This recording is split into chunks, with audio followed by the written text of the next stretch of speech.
Yo, what's good, Panther fans? It's your boy, the Professor, aka Tony Dunn. Dropping a little special interview here midweek for the C3 Panthers podcast, trying to bring some collaborative work and some shorter form things. You know how we get on Tuesday nights, get just a cracking. So tonight we're going to be previewing the Raiders at Panthers home opener, the Panthers home opener, with your boy Q. And your boy Q is the host of the Locked On Raiders podcast and some more. How you doing? And thanks for coming on such short notice. Yeah, man, no problem. It's always good to get on and talk a little bit of football, talk some Raiders action, and yeah, man, do a lot. Obviously, like you mentioned, Locked On Raiders podcast. Also host a thrill show on ESPN Central Texas every day, Monday through Friday, noon to 3. Co-host the Silver and Black Today show on Raider Nation Radio 920 in Vegas. So, I mean, doing a little bit of everything, man. So I appreciate you having me on the show. Yeah, man, that's awesome. So, look, we get so inward looking when it comes to our teams. You know, we know our team so well, and generally we know our team so well. We don't even know these Panthers at all right now, and I'll talk to you about that some. But one of the things that we tend not to do is look as closely at our opponents until it's too late sometimes. So what I want you to – I know you're watching the Raiders that closely. You're following them daily. You're talking to – I was listening to your Hall of Fame interview that you dropped, on Locked On Panthers. So, Locked On Raiders. But tell me a little bit about this Raiders team, because all I know, well, I won't say all I know, is that, you got Chucky, the head coach, who's always angry.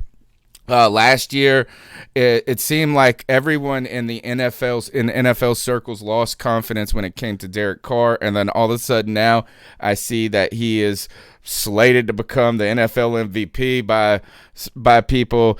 And then, we've got the ESPN Mike Mayock, right? I always call him, is it Mel Mayock or Mike Mayock? Mike Mayock. Yep.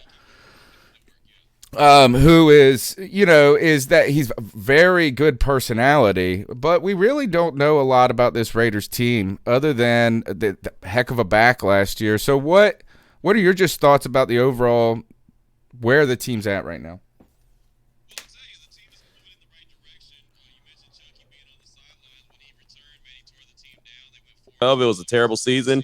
Last year they went 7-9, but at one point in the season they were 6-4. It was very positive. People were saying that, hey, man, Gruden's got them going in the right direction. They just didn't have enough depth, man. Their team, they had a lot of injuries later in the season after week 10, and it just kind of the wheels fell off. So they only won one game the rest of the season, ended up 7-9. But then they went into the draft, man, and they did some good things. They went into free agency actually first and addressed the defense, which was the Achilles heel of the team. The linebacking core was horrendous, so they needed to fix that up. So they did. They brought in Nick Witkowski from Chicago. They brought in Corey Littleton from the Rams, two of the better linebackers that were available by way of free agency. And they just fixed that linebacking core up, and then they just recently made a trade with the Dolphins for Raekwon McMillan. So, I mean, their linebackers are completely different. They got one holdover, Nicholas Morrow, from the last year's team. But let's put it like this, man. When it's defense, you're talking about defense. Mike Mayock said it the other day, and so did John Gruden. When Gruden took over in 2018, since then, there is no defensive starters still on the squad in 2020. Jeez. So I mean, the whole defense has been remade, which it needed to be. I mean, it had to be. It just was not a good unit. And so they got a lot of youth. And I think it's funny, man. I've been talking about the Panthers a lot because obviously the game's coming up on Sunday. I'm a big fan of what's going on in Carolina. I'll tell you off top, I'm a big fan of Matt Rule. I covered him here in Texas at Baylor. He was the head coach at Baylor, so I was around him all the time. The Panthers got a good one, man. They got a hell of a coach. He's going to get that team where they need to be, but it's going to take some time. It's not going to be overnight. I mean, that's just who he is. He's Bob the Builder is what I like to call him, but he knows how to do it. He'll do it right. He will. They're going to be good. We're hoping for that. It's been tumultuous for us because we've lost everything that we hold dearly, right? Is that you lose Cam, you lose Luke, it's just completely different, and we're just hoping all the talk is right. Now, you did mention last year for the Raiders that the defense was the Achilles heel, and the Panthers defense wasn't very good, was awful last year, but our problem was the run defense. Your run defense was decent last year, but you were 30th in passing yards allowed. Have you guys addressed this? I know that you got Mullen and Arnett at corner, Abram, Right. he's a safety, right? Yeah. He's coming back. He only played 30 minutes in game one of the season. Then Torres labrum was out the rest of the season, so he didn't get any any burn that way. So he's basically a rookie all over again. But yeah, he's back. The whole secondary is young, man. And again, it's funny. I compare these two teams to being on the same level because they're both really, really young. The Panthers went and got 7 guys on defense in the draft. The Raiders didn't do that, but they might as well. They went and addressed the defense in free agency, and they did it in the draft. And so, yeah, you got Damon Arnett out of Ohio State. He was a first-round pick. You got Trayvon Mullen. He's a second-year guy out of Clemson. You got Amik Robertson out of La Tech. He's a fourth-round guy. You got some young dudes on the defensive line. And the pass game, man, the passing defense was awful because, well, the pass rush just didn't get home. Didn't get home enough. Max Crosby was a nice piece, but he was like one of the only pieces. So the defensive tackles, they got to be better. The DNs got to be better. I mean, the whole defense in general has got to improve. That's how the Raiders take the next step, go from 7-9 to possibly a 9-7 team. So that's the kind of steps that you're looking for. That's what you want to see. And I think on Sunday it's going to be a tough game, but it's not a game that the Raiders should not win, only because there's so much unknown on the Carolina side, so much new, including the head coach, defensive coordinator, quarterback, the offensive coordinator, everything, man. It's going to be a tough game, but it should be very interesting. All right, so I was hoping that you could speak a little bit on just that defensive line. Right now is that the Panthers historically have had a bad offensive line. And Right. I was watching some YouTube videos of some Raider fans and some different things like that. And they were, just trashing the Panthers because they didn't know any of the names. They didn't know, and really we don't either, but they just assumed that everybody's going to be awful. When it comes to the Panthers' offensive line, we've actually probably, on paper, have one of the stronger lines we've had in the last decade, if it works, if Okung is still good. But, you said that defensive pass rush wasn't getting home. I know a lot of Panther fans are interested in Clelin Ferrell because he was from Clemson and, South Carolina kid. Speak to him about his development so far and what you saw in his rookie year. Well, he didn't have the rookie year that a lot of Raider fans wanted. He still wasn't bad, in my opinion. 4.5 sacks. He didn't play every game. He got a concussion. He missed a game. He lost a lot of weight. Got really sick when the Raiders went to London, played the Bears. But he's quietly this offseason. He's bulked up. He's gotten stronger. Went to a boot camp, right? Yeah, pretty much. He put a bunch of muscle on, and he's ready to rock and roll. And he said that you're not going to recognize me when I get back to camp, and he does. He went through a body transformation. Really looks really good and focused, and that's all that really matters. But when it comes to his play, man, he's going to play on the outside. He's also going to play on the inside. They're going to rotate him in and out. So he might not be a guy who's consistently going after specifically just the passer. So I like who he is, man. I like the guy he is. A lot of Panther fans obviously will be very familiar. Like you said, he's from Clemson. I like his leadership. That's what the Raiders desperately needed in 2019 when they drafted him. They needed guys that expect to win, know how to win, have leadership skills. They didn't have that. They were struggling to get those guys, and so now they have them. Clee's a good dude. I think he's going to do some good things. I think you'll see a much improved Clee Ferrell in 2020, and that defensive line is going to be a lot better, in my opinion, because Rob Marinelli comes over from the Cowboys, and he's an old school coach, defensive line, old wily guy, man. He gets after it. He's going to ride your ass, and he says that he's a guy who cusses everybody the loudest in the room, but he's the only one allowed to cuss them because those are his guys. So I think Max Crosby gets better. Malik Collins, he's another big pickup. Comes over from the Cowboys. He's a damn captain. He's on a 1-year deal, never played with the team, and he's the captain of the team already. You know what I mean? Just that's how much they're expecting from him.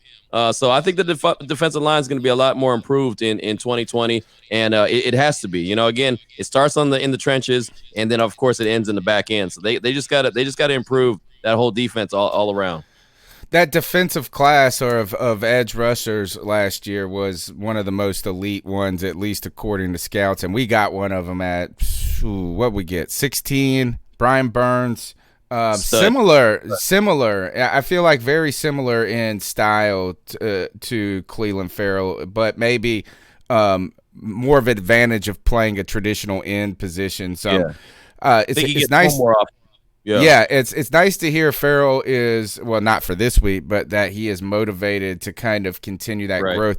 And I've always said that defensive ends, truly, unless you're like a Jadeveon Clowney or a Julius type, Peppers type, Bosa or something like that, is that it's a couple of years to get good in the NFL because the offensive linemen are just so damn good, right? Is that, and if you just want to beat them with speed all the time, they're going to learn how to adjust with that. As you continue to look at that defense, do you think that the Panthers, one of the strengths with this team coming forward is there's a lot of excitement around our offensive coordinator and Joe Brady coming from LSU and that high-powered offense from last year, and then we've got some speedy guys. I almost want to believe that I want to believe that there's going to be points put up in this game, in the passing game from both sides.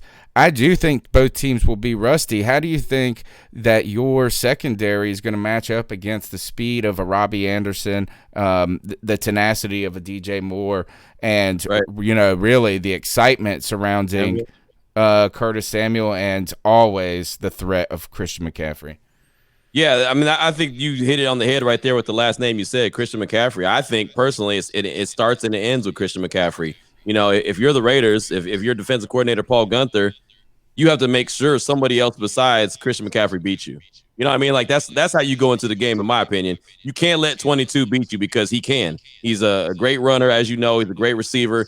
He could do it all, So you make one of those other guys prove that they could beat you. And Joe Brady's a hell of an offensive coordinator. You saw what he did at LSU, put up outstanding numbers, but no preseason games, a lot of Zoom calls instead of actual activity on the grass. I think that's going to slow everybody down. And Teddy Bridgewater is a great story, man. It's a great story. I love the fact that he's back. I love the fact that he's healthy. He's getting an opportunity to re-jump his career and start again. But I've never been impressed with him as far as a downfield thrower. I've never been impressed with him as a guy who's just, the most pinpoint accuracy.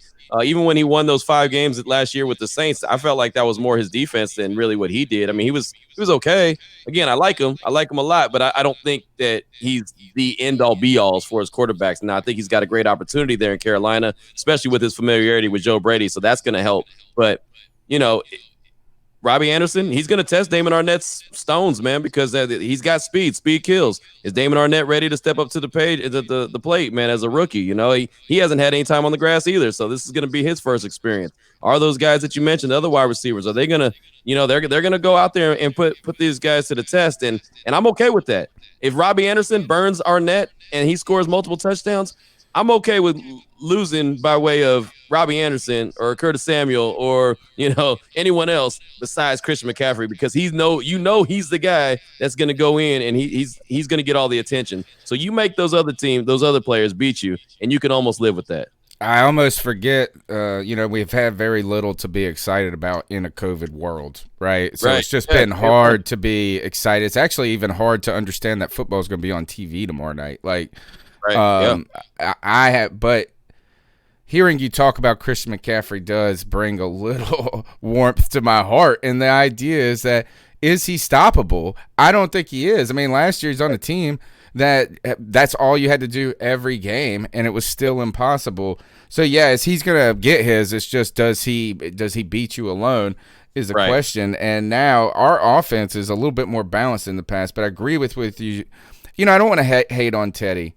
I don't want to hate on him. I want to like him. I want to like him. But, dude, we love Cam so much, dude. Yeah. Like, and losing Cam has been very difficult for this Panther team fan base to swallow. Right. And, then you watch him in New England. My prediction is still Patriots versus the Bucks in the Super Bowl, man. Really? If it happens, it's going to be epic. I want this to happen. I'm going to wish it and will it the truth. We got a question from one of the viewers. He asked this. He says, do you think that the loss of Terrell Williams truly hurts your offense? And that was kind of going to dovetail me into my next point, is the offense, which has been really the weakness. It's just not been impressive or explosive when it comes to the last couple of years with this Raiders offense, and a lack of speed, and a lot of people said talent, and they were hoping Antonio Brown was going to inject that speed and talent into it last year. It was just a big disaster on every level for him personally, most. But your offense is young, but it looks to now have some serious talent. So is Terrell Williams, is it a blessing in disguise or this injury, or do you like, are you guys having to put a little bit too much on these rookies just by de facto? Yeah, no, you're asking a lot from the rookies, man. I mean, these guys are 2 rookies starting in the NFL, man. Again, with nothing to ever, go out there and base it off of. No preseason games. And I know people don't like preseason games, but I think they're important. I think they're important just to get into the flow of an NFL game. So yeah, it's a lot. Tyrell Williams was supposed to be, wide receiver number 2. Henry Ruggs supposed to be number 1. Brian Edwards was, he was a guy that was getting a lot of love during training camp. But I mean, it's like, okay, well, you can kind of slow play him and bring him in a little bit later. But Tyrell Williams going down, that stinks, man. He's a guy who can stretch the field. He was brought in to be, the Robin to Antonio Brown's Batman, and it obviously didn't work out that way for either one of the guys. At least he actually played for the Raiders, where Antonio Brown never did. But Henry Ruggs is supposed to play that AB role. He's supposed to be that dynamic player where he can get the ball in his hands and take it to the house. I mean, like I said about Robbie Anderson, speed kills. So I think John Gruden, you're going to see a heavy dose of him getting the ball in Henry Ruggs' hands and try to do the most he can with it. Now, I will say, I don't think it's going to be like force feed him the ball and he's going to get 12, 15 catches a game. I don't think that's going to be the case, because there's one thing I know about a John Gruden offense. The way he butters his bread is by way of the run game. And you mentioned at the top that the run defense for the Panthers was not very good. I think you're going to see a heavy dose of Josh Jacobs on Sunday, and I think you should. And make the Panthers defensive line prove that they can stop the guys. Derek Brown, the big-time pickup in the draft, first round, he's a heck of a player. Gross Matos, he's a heck of a player. I mean, there's dudes on that line that can go, but they're young. So again, just similar to the Raiders, they got a lot of youth that's got to prove themselves, and they got to grow up real quickly. So I like the offensive line that the Raiders have, and I think they like to block downhill. So I think you'll see a lot of Josh Jacobs, and you have to play with a clean box. You can't load the box because the Raiders have other weapons. So that kind of makes me feel like you get a little bit of an advantage offensively if you're the Raiders. So Brian Edwards Jr. is the talk of the town, right? Yeah. The Athletic put out a story today that said you can't hide this guy anymore. Right. And many ways, when you go, and I just played, I know you can't see it, but the broadcast could see it, is that I played some highlight clips of Brian Edwards. And he's been on a bad team in South Carolina and just a damn monster. I know there's a lot of buzz and excitement. Are you trying not to get too excited by this guy? Because when you look at his clips, man, he might be I'm sorry, he could be the best receiver on the team, maybe. He might be, but yeah, I'm tempering my expectations a little bit just because of everything we said. I mean, he's a rookie. He's a 3rd-round pick, even though he was expecting. He thought he was going to go in the 1st round, except for he had that pre-draft injury. And so maybe that ended up being a blessing in disguise for the Raiders. Maybe they get a steal with the guy in the 3rd round instead of him going in the 1st round to another team. Maybe they do walk away with that, and maybe he ends up being the best wide receiver that comes out the draft. I don't know, but I know that there's a lot of hype around him. I know Derek Carr's fired up about him. They're talking about, he's going to be a Devontae Adams type guy where you could kind of throw that fade route in the corner of the end zone. He'll go up and get it instead of it being a 50-50 ball, be like an 80-20 ball. And if that's the case, that's great. That's what Will Muschamp said about him as well right after the Raiders drafted him. Like, you got a dog, man. You got a guy that's going to go get after it. The one thing I've seen from myself is he runs violent routes. He runs really, really violent, and not in a bad way. Just he's in and out of his breaks, and he's getting after it. So it's going to be interesting to see how it is when he's got a defensive back that's a grown man trying to take his head off and trying to beat him up off the line of scrimmage. Is he still going to have that violence in his run, or is that just something that happens in practice when he's got guys not really going full throttle against him? So again, it's going to be a big test. I know that the Panthers, they got a lot of young DBs, so it's going to be some young wide receivers going up against a young secondary, young safety, young defensive line, young head coach, young. I mean, there's a lot of young going on the field. Oh my gosh, yeah. I don't even know what to expect, right? So I mean, in many ways, I know that everybody is dumping on the Panthers. No chance to win, but we really don't know. I mean, we don't know if they're good, they're terrible, they're okay, they're going to get better. The secondary is a concern, and the reason I bring up Brian Edwards Jr. the most is that he has NFL size. The question that I always have is that with these smaller guys, Ruggs only 5'11". He is stout, though, at 190. I'm saying he's not a little tiny guy, but it's a grown man's game in the NFL. The sad thing, though, is the Panthers corners are all undersized, Yeah. Inexperienced and very undersized. If I can mention that again, is Right. our number one corner. Dante Jackson can run with the wind, like the winds, and I'm sure he's going to be on Ruggs in this case, or I assume he will be. But I don't know how you can build a secondary or at least a corner tandem around guys that are under 6 foot. I mean, I know that it's okay to have a 5'10" guy, but Right. how are you going to stop a Julio Brian Edwards Jr.? What 6'3", 217? Yeah. Yeah. Can Big cat. run, can catch. Yep. And I always had a friend that said this. You said violent routes and attacking the ball. I always had a friend that said this. If you're a receiver, you know a real receiver when you see him go get the ball. When he goes, Yep. gets it, and doesn't let you. How many great talents or athletic guys have you seen and they wait for the ball to come to them? Right. Right. Exactly. Yeah. Yeah. You can't do that. You can't do So that. You got to go. You got to go high point that thing. let's turn our attention to your running back. Is that while Christian McCaffrey obviously is, I mean, arguably the best running back in the NFL. Actually, I won't even think there's a question on it right now. He deserves to be considered that. But really, you're picking nits at this point because it's Josh Jacobs, right? Yeah. All right, Josh Jacobs is this guy. Really hell of a season. Could have been Rookie of the Year. I know John Gruden said he should have been in his mind. I'm concerned about, not concerned about it being a high scoring game. The thing that the reservation about this being a 33-28 type game Yeah. is that both of these teams have young secondaries and they have great running backs. So speak Right. a little bit about Josh Jacobs coming to his second year, how he dealt with injury in that first year. And I mean, he just looked good. You know, I was watching a game. I was pulled on NFL Game Pass before you came on, and I was watching y'all play the Colts. It was week 4, and y'all just yeah. smoking them, Yep. Now Yep. they weren't a good team, but speak a little bit on what Josh Jacobs gives to this offense and what you expect on Sunday. Well, he brings toughness. I think first and foremost, he brings toughness to that running back position. I mean, he hurt his shoulder in like week 4 against the Packers and played another 9 games after that. I mean, he's a dude. You know, he's one of those guys that still has his best future. His future is bright. I think his best football is still in front of him. He was a guy coming out of Alabama who wasn't a starter, so he didn't have a lot of burn on his tires. A lot of tread wasn't gone from him, like most running backs that come out of Alabama who get used up all the time. He wasn't that guy, so he had a chip on his shoulder, wanted to prove who he could be, and he's really been that guy. He's a bell cow. He should carry the rock about 25 times a game. He also could catch the ball. They didn't use him a whole lot in his rookie year. I think he only had 20 pass catches his rookie year. And John Gruden has said that he wants to get him a lot more involved in catching the ball out of the backfield. That's going to help out Derek Carr as well. I think that sky's the limit for this guy. You know, if he could stay healthy, and I think this is the biggest key, or it's not even a knock, it's just the biggest thing for Josh Jacobs moving forward. If he can stay healthy for a 16-game season, he's going to be a real deal dude. I mean, literally, I think he could be the MVP of the Raiders, no doubt about it, just because, hell, he had the 1,150 yards in 13 games last season. You imagine if he played 16 games, what he could have done? I mean, this guy, he would have won Offensive Rookie of the Year if he had played all 16 games, in my opinion. I thought Kyler Murray winning it was a joke. He didn't even have 4,000 yards passing, but whatever. That's a whole nother conversation. Don't get me on my soapbox with that. But yeah, I expect big things from Josh Jacobs. I really think with Henry Ruggs outside, Brian Edwards, Darren Waller, Hunter Renfrow, another guy everyone's very familiar with from Clemson, all those guys that are weapons that Derek Carr can get the rock to, it's just going to make it a lot easier for Josh Jacobs to run with a clean box. I said that a little earlier. It's just he was running against loaded boxes all his rookie year because there was no weapons that anyone was worried about. You have to pay attention to Henry Ruggs. If they never throw the ball to Henry Ruggs, you better have a DB on him at all times because that speed kills.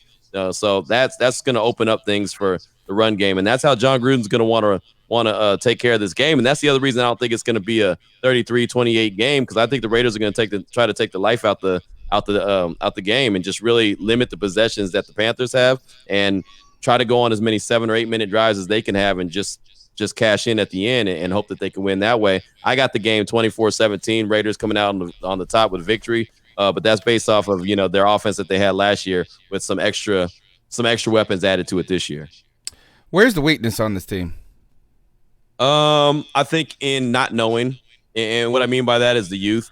You know what I mean? The youth just don't know. They don't know what they don't know. So I think that they have to learn. They have to step up quick. And then I'll say the depth on the offensive line as far as the tackles go. If Trent Brown goes down, he went down last year. He didn't play a full 16. He's a mammoth of a man.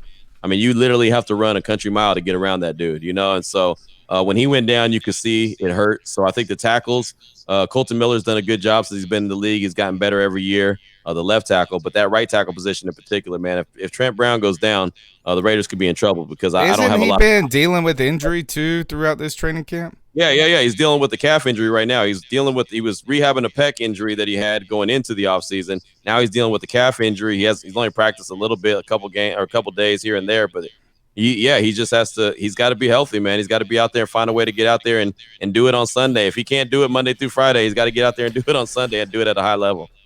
Why is the temperature or the attitudes about Derek Carr changed over the last 2 years? Is that I've never thought of Derek Carr to be as really good or really bad. I always just thought of him to be okay, but it seemed like the entire NFL gave up on him vis-a-vis last year. But all of a sudden now there's a resurgence. Where's this excitement coming from Derek Carr about? I don't want to confuse him with David.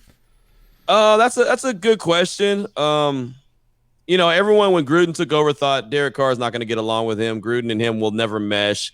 And then, of course, he went out and won 4 games. And so Raider Nation's really, split on him right now because they haven't seen him win enough games, in my opinion. He's got to go out and win more games. He's done some things where he's checked the ball down and, it's 4th down. He throws the ball into the ground just because he, doesn't want to create a turnover or whatever. And so his decision-making hasn't been that great as far as, in certain situations. He's been statistically a pretty good quarterback, but certain situations he needs to be a little bit better. And, it should be interesting. He's in year 3 under Gruden now.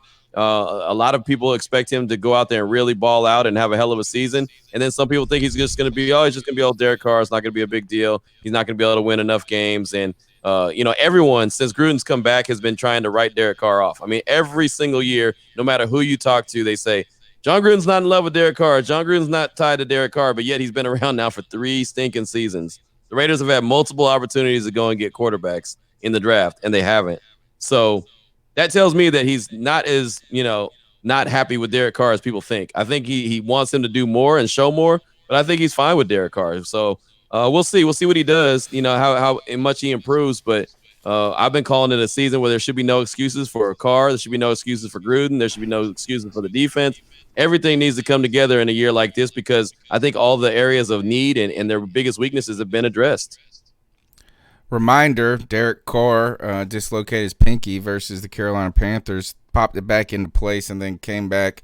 Didn't play that well afterwards, but still, I think you guys were able to pull the win out. Won the game, yeah. Disappointing 2016 season for the Carolina Panthers. That all began for us. That was his season, though. That was the one where he was like in the MVP voting. The Raiders went 12-4 that year. He broke his ankle on Christmas Eve against the Colts at the Coliseum. I mean, everything went right for the Raiders. They got a lot of bounces go their way. That game against Carolina, the Panthers were losing. They came back. Derek Carr left the game when he got injured, and then Khalil Mack ended up intercepting Cam and taking it to the house. It was a little screen pass, and Cam threw it basically right to him, and Khalil Mack, he basically saved the day. I think he had like 4 sacks that day, including a strip sack on Cam late in the game to seal the victory. So the ball bounced correctly for the Raiders in 2016. I mean, everything that could go their way did, and it really hasn't done that since. So, the defense needs to create some turnovers, and Derek Carr's got to play better. Any thoughts on the Lynn Bowden Jr. trade? It was surprising when it happened because nobody really knew it was happening. Everything that we had heard was that he's going to be a draft pick from this year? Yeah, 3rd-round draft pick. He was picked 1 pick before Brian Edwards, So, he was supposed to be a guy that was going to be a big-time playmaker. At least that's what we were told. And, well, he didn't figure it out in practice. He wasn't looking that good. And a lot of people said that I've heard from have said that he liked Vegas a little bit more than he probably should have. So, now he's in Miami, which, well, if he liked Vegas, he's going to love Miami. So we'll see what happens. We'll see what the Dolphins do with him. But, yeah, he's out of there.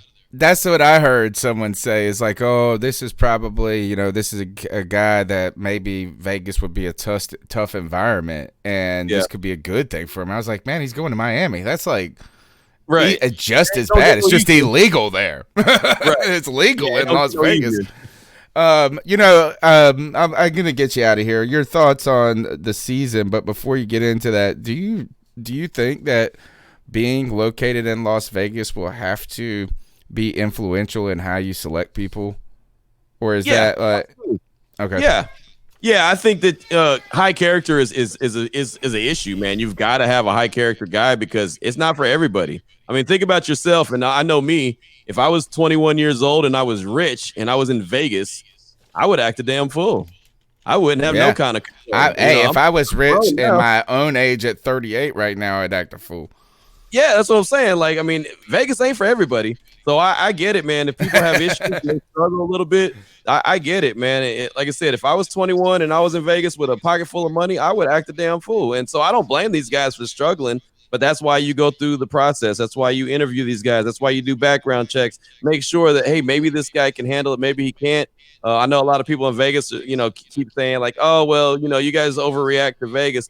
Yeah, I mean, for people that live there, Vegas ain't that big a deal. But someone that comes from, an area where A life is small rough, town in South yeah, Carolina, exactly, small and now they town, got money in their pocket, like an endless, exactly, seemingly endless amount. Oh my gosh. exactly. So The it's not for everybody. So I don't really blame the young man for going to Vegas and getting some money in his pocket and going and buying some cars and just kind of enjoying life a little bit because again, I mean, it happens, man. Life happens. So I give him, hey, I give him all the credit in the world, and I hope that he thrives in Miami. But it just didn't work out in Vegas, and the Raiders were smart enough to just go ahead and move on from him before it became a problem. What do you think the 2020 season is going to look like for the Oakland Raiders? Meant the Las Vegas Raiders. Well, I'll say this: they went 4-12 in 2018, 7-9 last year. Natural progression, in my opinion, says they got to go at least 9-7. That should be the floor. That should be the floor because hey, you want to see your team continue to improve. So I'm saying that the Raiders they should be shooting for 9-7 and capped off probably no. I mean, the ball bounces their way a couple times like it did in 2016, maybe 11-5. And it's a tough division though. You're in the AFC West. The Chiefs are the cream of the crop. They're going to be the division winners most likely, unless something crazy happens. But I think that the Raiders, especially with this year being a new year where they added an extra wild card guy or a wild card team, I think that they should be competing for that. I don't know if they're going to get it, but that should be the goal. Like, hey, at least look for that wild card. Try to make that happen. If you can do that, and week 17 be in the conversation, then you've had a good season. But I think that they should definitely get 9-7, be 9-7 at the end of the season, just because that's natural progression. What was your score again? For the game, 24-17 Sunday, Raiders. Okay. You got any questions for me about the Panthers? Man, I would, but I feel like I know so much about it because, like I said, Matt Rule's my guy. I love me some Matt Rule. I've been talking about him even before he got the job at in Carolina. I've been saying since the minute he got to Baylor, I said that dude's not going to be at Baylor long because he wants to be in the NFL and he's a damn good coach. So Why should we I be know so excited about him? he's going to build it right. He's not gonna take shortcuts. He's gonna piss you off at times. I mean, hell, the first year at Baylor, he went 1-11 or 1-10 or whatever it was. He got one victory. That's it. And everyone thought, oh, he can't coach. He's not the guy. Get someone else in. And then all of a sudden he turned things around. And then last year went to the Sugar Bowl. So, he can coach. You got to give him an opportunity. Phil Snow's defense, I've heard, is very difficult to kind of pick up. That's something that is, I saw it firsthand. The first couple years in Baylor, it was rough, but then the third year they picked it up, and their defense was one of the best in the country. And so they had a lot of guys from the defense go to the NFL. I mean, that they do things the right way. He's gonna get it right. He's got a lot of guys that he has a chance to mold. He has a lot of youth he brought in, a lot of Baylor guys. There's a lot of Baylor coaching staff there. What's his name? Man, I forgot it now. The 6th-round pick, Bravion Roy. He was a nice little run stopper, run plugger at Baylor. Clay Johnson, who's on your practice squad now, he was a Baylor guy. I mean, they got Derek God, Thomas. we have so many Temple and Baylor guys. It's crazy. He puts familiarity around him, and he's gonna get it done right. I mean, Carolina will end up loving him. There's a reason why he got a long contract. Every stop he's been at, the fan base loves him when he leaves. Every single one of them. They're I just always want to up. know why he got rid of Cam. That's all we want to know. Why did you get rid of Cam? He knew that he had a 7-year contract and it was a time for a rebuild. And I don't think he believed that Cam is healthy. And I don't know if Cam is healthy either. I really don't. We'll see in New England. I'm not 100% sure that Cam's healthy. He hasn't been healthy for 2 years. He hasn't been, and this is just me speaking. I haven't been impressed with Cam since the Super Bowl, since he, did didn't jump on the ball against Denver. It just seems like his career's kind of tailed off, and that has to do with injury. He's a great guy. Love him when he's out there balling, man. That big old smile, you can sell $1 million just with a smile. He's a great dude, but he just hasn't been on the field. He hasn't been the guy since the Super Bowl. Here's why people are going to be surprised by Cam. He's going to be comeback player of the year, right? And the reason being is that 2017, 2018 was dealing with the same shoulder injury. They tried to go the shortcut route, the first surgery. They mismanaged. Cam was scared of the knife. I think that's what it is. Cam's always been scared of the knife. He just always was trying to rehab rather than going to get surgery. The Liz Frank kind of freaky injury, but they're not related, So is that, and I don't think that all of a sudden that the injury for Liz Frank, for like this, whatever when they fuse that bone together, I don't think it's going to remove his mobility entirely. And I don't think he's just this guy that's a wide out that needed to have some insane get off to start. I think he's still going to be mobile. I think I think his shoulders now gotten a full year off. And I think he's going to get a breath of fresh air in New England with a team that people expect to win each week. Hopefully we see Cam smiling again on Sundays. All right. Yeah. That's your boy Q. Tell them where they can find your work, my man. Well, you can find me on Twitter. I put everything out on Twitter at your boy Q254. And like I said, I do a radio show Monday through Friday, noon to 3 Central Time on ESPN Central Texas, Baylor flagship station. So that's why I'm so familiar with Matt Rule and everything he's got going on. And then I do another radio show on Raider Nation Radio 920, Silver and Black today, 2 to 4 p.m. West Coast time in Las Vegas. And like I said, the Locked On Raiders podcast as well. So I'm all over the place, man. You just check Twitter and you'll see me working somewhere. Dude, thank you for coming on tonight, guys. That's the C3 Panthers podcast, bringing you the preview of the Las Vegas Raiders at the Carolina Panthers. We have football, and since we have football and you're excited, go ahead and smash the thumbs up button, subscribe to the podcast, and don't forget we got the post-game show. The call-in number is 252-228-5098. We'll be here 4:30 p.m. Eastern Standard Time breaking down this game. Your boy Q, thanks a lot for coming in at the last second. I really appreciate it. No problem, man. Appreciate you having me on the show.